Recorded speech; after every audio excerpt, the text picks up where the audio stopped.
Bismillahirrahmanirrahim. Assalamualaikum warahmatullahi wabarakatuh. Alhamdulillah wassalatu wassalamu ala Rasulillah wa ala alihi wa sahbihi wa man walah wa ba'du. Fa ya ibadallah usi nafsi wa iyyakum bitaqwallahi faqad fazal muttaqun fala tamutunna illa wa antum muslimun. Faqala ta'ala ya ayyuhalladzina amanu taqullaha haqqa tuqatih wa la tamutunna illa wa antum muslimun. Teman-teman sekalian, saudara-saudariku, alhamdulillah kembali kita diberikan nikmat oleh Allah Subhanahu wa taala. Yang paling besar adalah nikmat hidup sampai saat ini. Karena di antara saudara-saudari kita ada yang telah kembali kepada Allah Subhanahu wa taala, dan kita doakan semoga seluruhnya jika dia muslim diampuni dosa-dosanya oleh Allah Subhanahu wa taala, dan mudah-mudahan juga diberikan rahmat oleh Allah dan diterima semua amal salehnya. Untuk kita yang masih hidup, perbedaan aktivitas, profesi itu hanya muka dunia saja. Toh seluruhnya itu peluang untuk beramal saleh. Saya lihat sebagian teman-teman kemarin ada yang dilantik di dewan, ada yang sebagian lagi beraktivitas, ada yang ke Palu, ada yang ke beberapa tempat, ada yang berdagang, berbisnis. Itu hanya muka dunia saja gitu. Ya, pada akhirnya itu adalah peluang untuk beramal saleh. Jadi dimanapun kita beraktivitas, maka tenunlah kebaikan di situ, karena mungkin Allah berikan amanah di situ kita bisa berbuat baik, dan di situ surga yang bisa kita raih. Maka jangan sampai ketika Allah titipkan kita sia-siakan peluang itu, karena tidak semua orang bisa mendapati itu semua. Saya turut mendoakan apapun yang kita kerjakan semoga diberkahi oleh Allah Subhanahu wa taala. Teman-teman sekalian, hari ini saya spesial ingin berikan kesempatan untuk diskusi kita. Kita tanya jawab hari ini supaya lebih luas dan ada jeda dulu dari apa yang kita bahas dari tema-tema yang lalu, sehingga barangkali temanya bisa lebih meluas untuk diskusi, dan persoalan-persoalan yang kita hadapi mungkin bisa lebih banyak di-share dan diberikan solusinya berdasarkan pandangan Al-Quran dan Sunnah Rasulullah SAW. Sebelum kita buka untuk diskusi ini, tadi dibacakan Al-Fatihah. Saya sedikit saja ingin share dari tinjauan ilmu Al-Qurannya. Al-Fatihah itu satu surat yang sangat istimewa di dalam Al-Quran. Semua punya keistimewaan surah Al-Quran tanpa kecuali. An-Nur itu surah cahaya. Jadi kalau teman-teman ingin dibimbing oleh Allah punya cahaya dalam hidup, ya cahaya dalam berperilaku, bagaimana Allah membimbing kita supaya pandangan kita dapat bimbingan dari Allah, pendengaran dapat bimbingan. Itu ada 10 bimbingan utama di surah An-Nur. Ada cahaya di alam kubur, itu surah Al-Mulk. Orang yang biasa senang baca surah Al-Mulk, nanti itu diberikan cahaya ketika dia masuk di alam kuburnya. Silahkan kalau nggak percaya buktikan rajin Al-Mulk, nanti saat masuk ke alam kubur akan terasa gitu. Kemudian ada lagi yang saat di hari kiamat, surah Al-Baqarah dengan Ali Imran. Al-Baqarah Ali Imran itu spesial, dia bisa jadi pelindung saat ketegangan hisab. Ada yang suasana tegang, orang udah nggak peduli, yang penting pengen dihisab aja. Ya, nanti ada 7 golongan santai aja, tapi di tenda besar.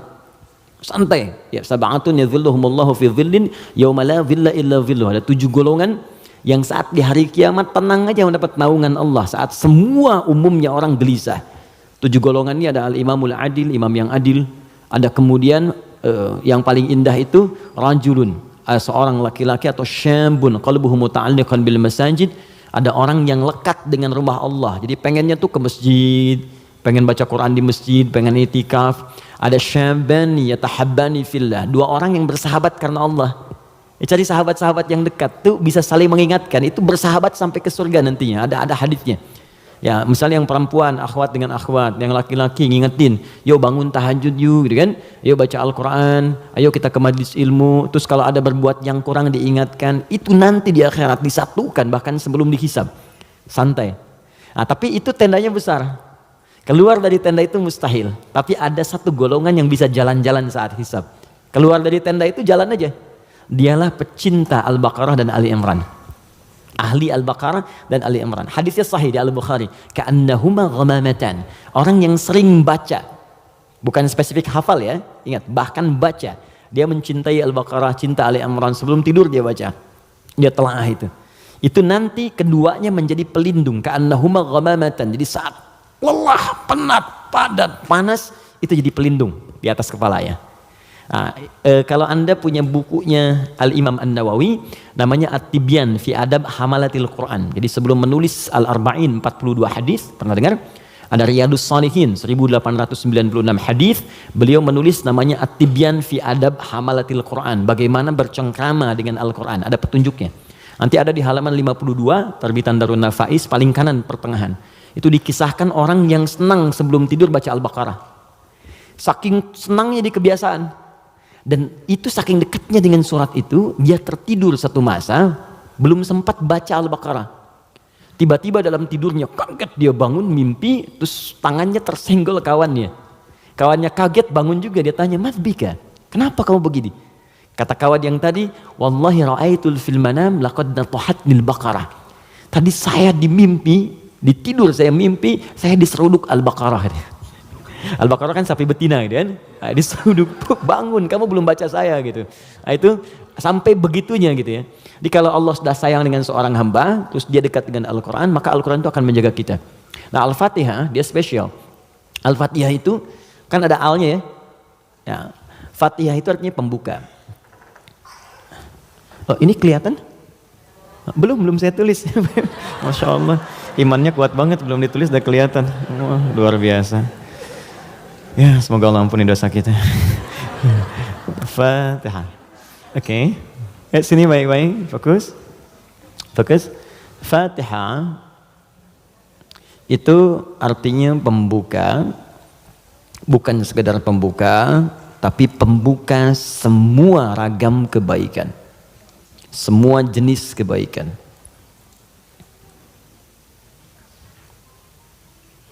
Nah, sebelum ada kalimat Fatihah ini masuk alif lam. Kalau kita belajar gramatikal bahasa Arab di ilmu nahwu khususnya, ya ilmu nahwu. Jadi ada 4 turunan bahasa Arab itu. Jadi ada nahwu, ada sharaf, kemudian sharaf 12 turunannya, ada balaghah 3 turunannya. Ada ma'ani, bayan, badi'ah. Ma'ani itu untuk memilih kata sehingga diksinya tepat untuk diungkapkan. Kayak kita mau bicara ke orang dewasa dengan anak kecil, anak muda beda kan? Bahasa milenial dengan bahasa yang senior lain ya. Nah, itu ma'ani. Bayan cara mengungkapkannya supaya jelas. Badi untuk memperindah kalimat supaya nyaman diterima. Jadi kalau kita mengajar seperti orang tidak tergurui, memerintahkan tidak tersinggung untuk kemudian diarahkan, itu badi ya namanya. Sama kayak Anda memuji, saling puji ya. Kamu cantik deh, itu biasa. Tapi kalau kita katakan rembulan pun kalah oleh pesonamu saat ini, itu badi namanya. Silahkan bikin status. Arud. Yang terakhir arud.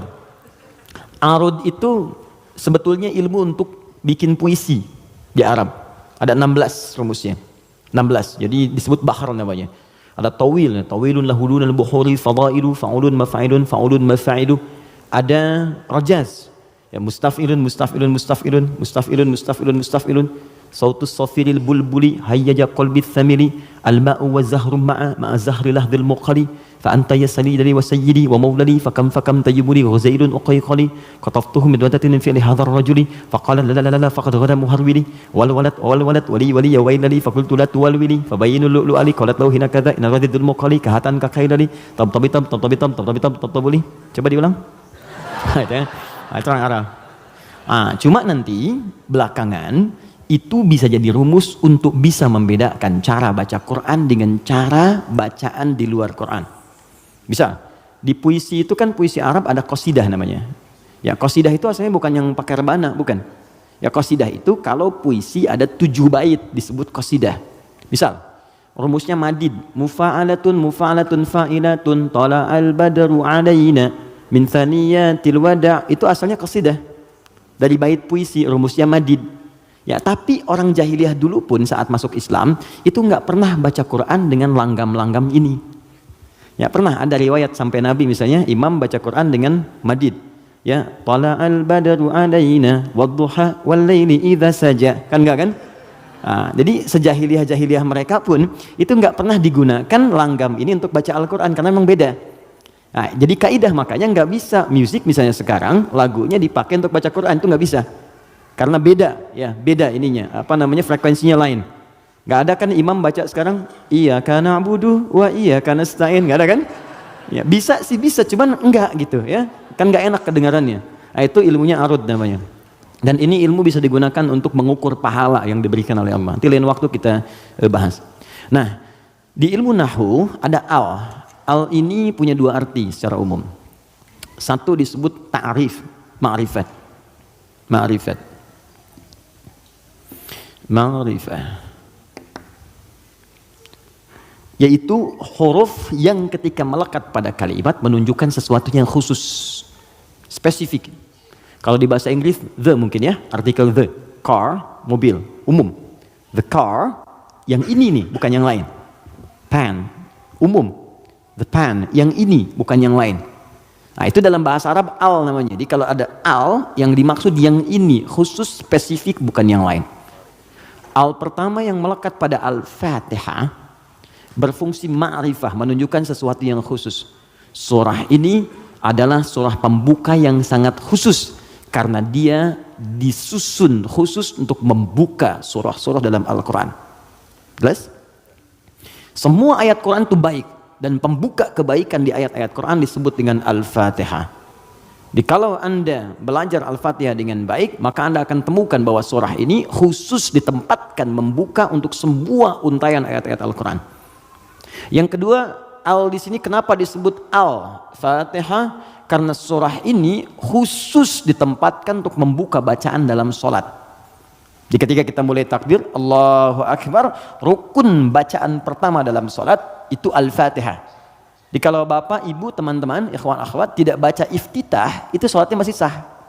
Karena sunnah hukumnya. Tapi kalau Anda sengaja nggak baca Al-Fatihah, maka Anda mengulang sholat, batal hukumnya. Jelas? Nah, yang dahsyat yang mau saya sampaikan, ini rahasianya.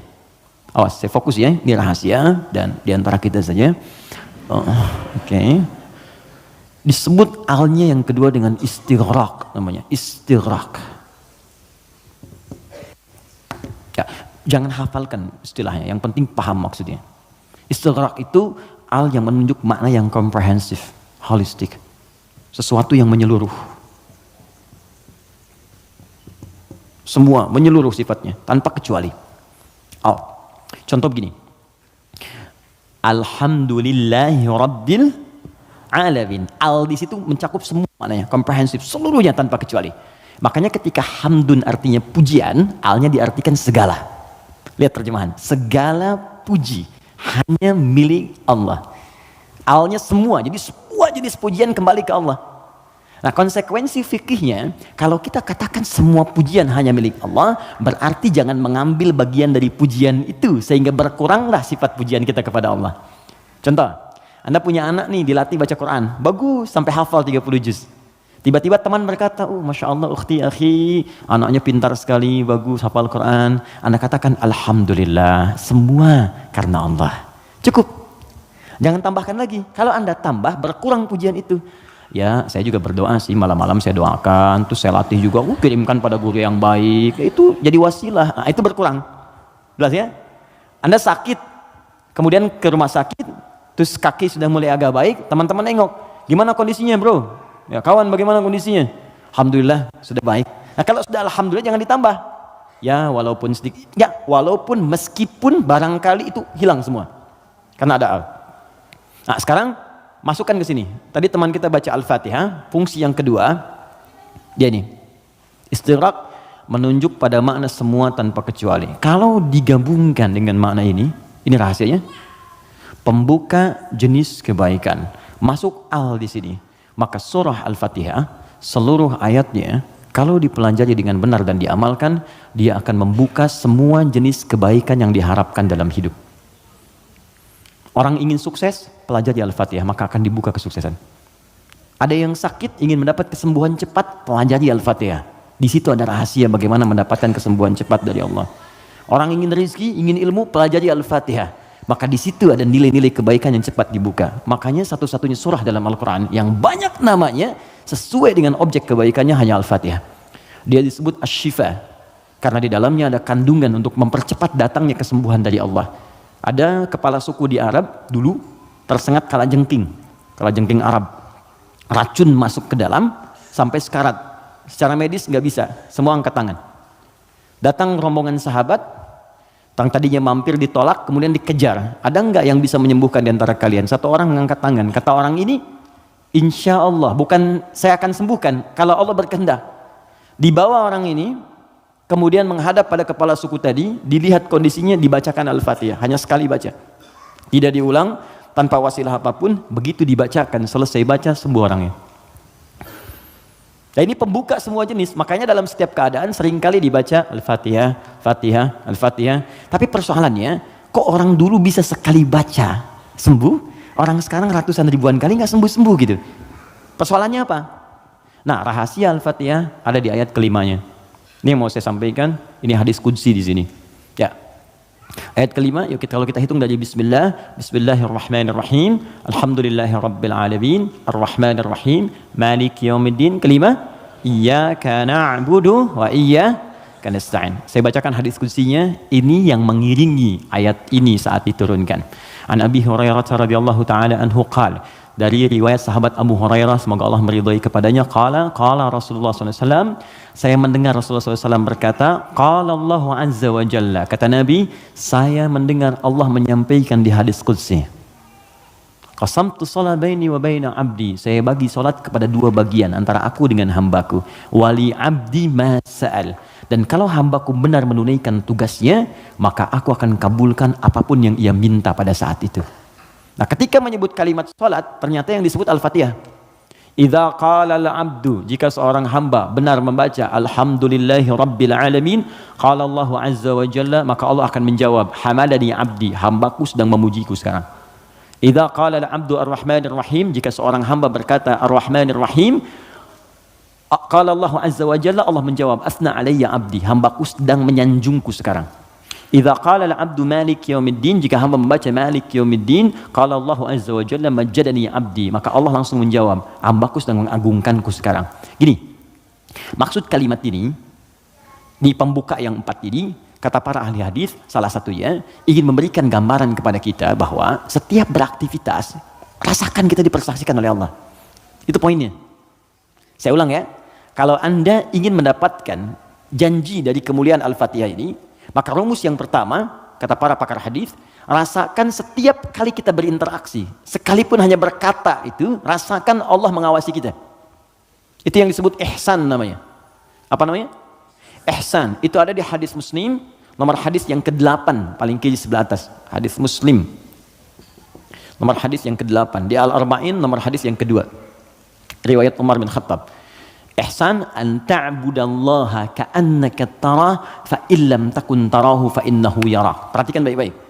Anda jadikan, kata Nabi, ini rumus cepatnya, kalau semua hidup ingin dimudahkan oleh Allah, semua ingin dibuka kebaikannya, maka pertama jadikan semua aktivitas kita sebagai ibadah. Itu poinnya. Yuk teman-teman yang kerja, niatkan ibadah. Kalau Anda cuma kerja aja, jangankan Anda, yang belum beriman pun kerja juga. Coba cek. Anda bisnis, dia bisnis. Bisnisnya sama dengan Anda. Anda kerja, dia kerja. Kerjanya sama dengan Anda. Di kantor yang sama, jamnya sama, pekerjaannya sama. Dia belum beriman, Anda beriman. Pertanyaan saya, yang membedakan iman Anda dengan dia yang belum beriman apa? Maka kata Nabi, mesti ada bedanya. Bedanya itu adalah, jadikan pekerjaan kita diniatkan ibadah. Itu poinnya. Makanya setiap pekerjaan kita itu pasti melekat doa di dalamnya. Untuk menjadikan pekerjaan jadi ibadah. Silahkan cek.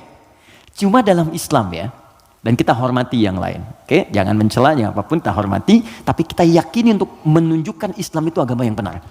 Cuma dalam Islam yang seluruh aktivitasnya bersanding dengan doa. Dari bangun tidur sampai tidur lagi. Coba lihat. Bangun tidur kita ada doanya nggak? Ada. Cek. Yang lain tidak. Bangun tidur kita ada doa. Makan ada doanya? Ada. Minum? Ada. Berpakaian? Ada.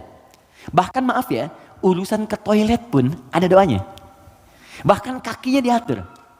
Masuk toilet kaki kiri, keluar kanan. Beda dengan ke masjid. Masuk masjid kaki kanan, keluar kiri. Doa masuk keluar beda. Tuh, bekerja ada doanya. Even kita tidak tahu doanya pun, kata Nabi cukupkan dengan kalimat Bismillahirrahmanirrahim. Kullu amrin dzibalin la yubda'u fihi bi Bismillahirrahmanirrahim fahuwa abtar. Setiap perbuatan baik yang tidak diiringkan kalimat Allah di dalamnya, minimal Bismillahirrahmanirrahim. Paling singkat Bismillah. Minum Bismillah, makan Bismillah, ya bekerja Bismillah. Itu kalau kita nggak ungkapkan itu mohon maaf, nilai ibadahnya hilang. Ya. Nah, apa manfaat menjadikan aktivitas kita ibadah? Di antara manfaatnya, kalau kita menjadikan itu ibadah dan kita merasa disertai, diawasi oleh Allah, maka mustahil Anda akan mengerjakan yang buruk dalam hidup. Mustahil. Ini ada minuman ditawarkan pada Anda. Dan Anda merasa saat akan minum ini, Allah mengawasi kita.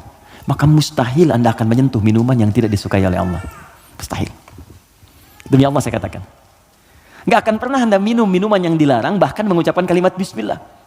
Udah minum aja dulu whiskinya pakai bismillah biar dosanya kurang dikit. Nggak bisa. Mustahil. Nggak akan Anda sentuh. Pekerjaan juga begitu. Ya, kaki, tangan, teman-teman yang tugas di dewan nggak akan nyusun anggaran macam-macam. Kenapa? Karena merasa Allah lihat. Nggak mungkin Anda tanda tangan sesuatu sementara Anda merasa disaksikan Allah dan Anda tanda tangan pada yang buruk, mustahil. Oh, tapi kan fee-nya besar nih proyeknya. Allah menyaksikan kita. Atau saya istikharah dulu deh biar benar. Jelas ya? Nah, kalau kita merasa disaksikan Allah, kemudian kita berada di track yang benar untuk mengerjakan kebaikan, jadi dari mulai kepala sampai kaki itu semua baik. Melihat baik, karena takut begitu melihat yang salah, Allah lihat nih, malu. Mendengar baik, melangkah baik. Ketika kebaikan ini dijaga, maka terbukalah semua pintu kebaikan. Ini maksudnya. Maka ketika Anda jadikan ibadah, maka perhatikan kalimatnya. Idza qala al-'abdu, ketika hamba sampai pada kalimat iyyaka na'budu. Ya Allah, kepadamu saja, untukmu saja. Perhatikan cara menerjemahkannya. Kami beribadah. Maksudnya kami jadikan semua aktivitas kami sebagai ibadah hanya kepadamu saja. Salat kami hanya untukmu. Puasa kami hanya untukmu. Bekerja pun kami niatkan mendapat ridhamu. Tidur pun kami niatkan mendapat ridhamu. Makanya sebelum tidur kita ada doanya. Kan? Jika Anda benar mengucapkan kalimat ini, iyyaka na'budu, dan kita praktekkan dalam hidup, perhatikan. Wa iyyaka nasta'in. Ya Allah, saya seorang hamba yang pasti punya persoalan dan butuh pertolonganmu. Kalaupun saya punya masalah, pasti saya hanya akan minta kepadamu. Lihat jawabannya. Hadza baini wa baina abdi. Langsung dijawab oleh Allah tuntas. Ini perjanjian antara aku dengan hambaku. Wali abdi. Kalau hambaku benar komitmen dengan perkataannya, mengerjakan semua aktivitasnya sebagai ibadah kepadaku, masalah apapun yang dia minta, aku akan kabulkan. Hadis qudsi. Apapun yang dia minta, aku akan kabulkan.